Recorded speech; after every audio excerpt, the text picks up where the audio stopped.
something happened to me when I was little. I don't really talk about it. It wasn't, I mean, I don't even know what to call it. It wasn't violent. He didn't, I don't know. If you've ever started that sentence and then stopped, pulled back before the real words came out, you already know what I'm talking about. You've called it something that happened. You've called it inappropriate. You've said it was complicated, or there was this one time, or nothing at all. You've told the story 100 different ways without ever actually telling it. And the one word that would make it real, the word that would change everything, sits right there in your throat, and you can't get it out. This is why. You were a child. You trusted adults. That's what children do. That's the whole design. And then one of them did something to your body that your brain couldn't make sense of. But here's the thing. Nobody explains to a child. You didn't have the option of falling apart. You still had to go to school the next morning. Still had to sit across from that person at dinner. Still had to act like the world made sense when it had just stopped making sense. So your brain did the only thing it could. It filed it away, sealed it, put it somewhere you couldn't reach because reaching it would have meant losing the only world you had.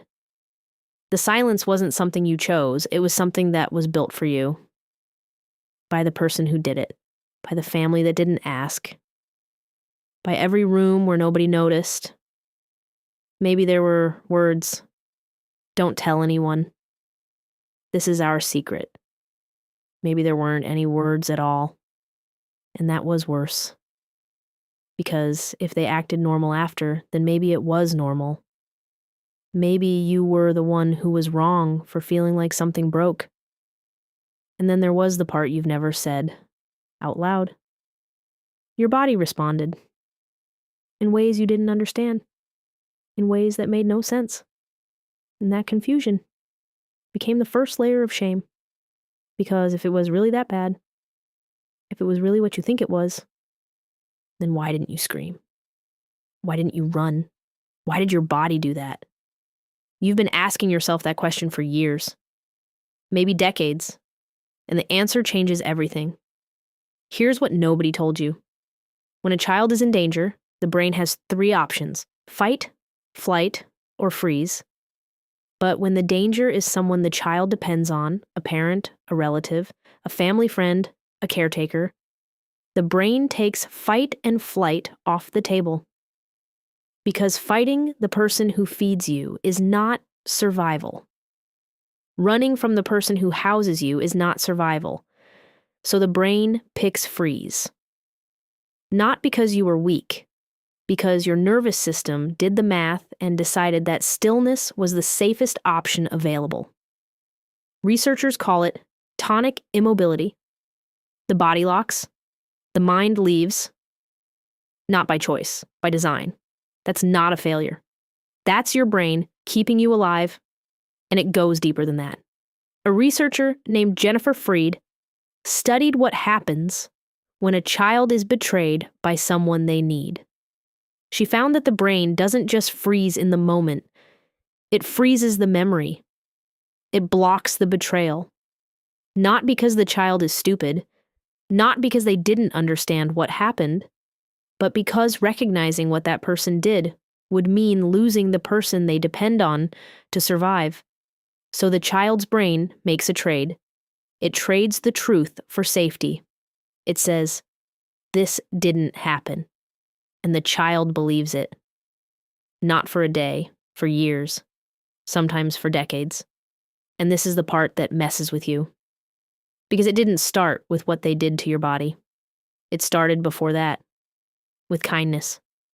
With attention.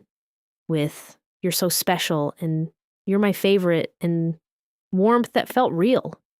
Because it was real. That's what makes this so cruel. The memory isn't clean. It's not a monster in the dark. It's a person who was also nice to you, who bought you things, who made you laugh, And now the memory is tangled up with someone you might have loved, and you can't hate them cleanly. And you think that means it wasn't real. It was real. The kindness was the setup, not the contradiction. But that's not the part that follows you into adulthood. This is. You flinch when someone touches you and you don't know why. You leave your body during intimacy. You're there, but you're not there. You pick partners who cross your lines because you never learned where lines are supposed to be. Or you let no one in at all. Walls so high nobody could get through even if they tried. Both are the same wound, just wearing different clothes. And then there's the shame. Not from what happened, from the silence. Because the longer you didn't tell anyone, the heavier it got. And at some point, you started to believe that the silence itself was proof. That if it was really that bad, you would have said something. You would have screamed. You would have told a teacher. You would have fought. But you were 7, or 9, or 12. And nobody asked. Nobody looked at you and said, "Did something happen?"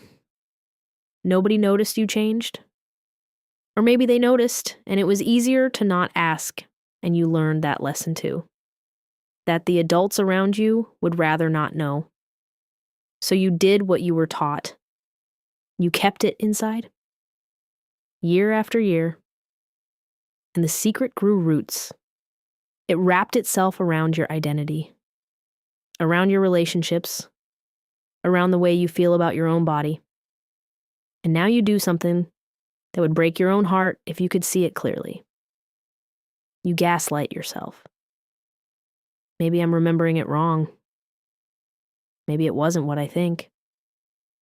Maybe I'm making a big deal out of nothing. You run your own memory through a courtroom, and you cross-examine yourself harder than anyone would ever cross-examine the person who did it to you. You've become the person who keeps yourself quiet. You took over the job. The person who did this to you doesn't have to silence you anymore. You do it for them every single day. I need you to hear something. The silence made sense when you were small. It kept you breathing. It kept the family together.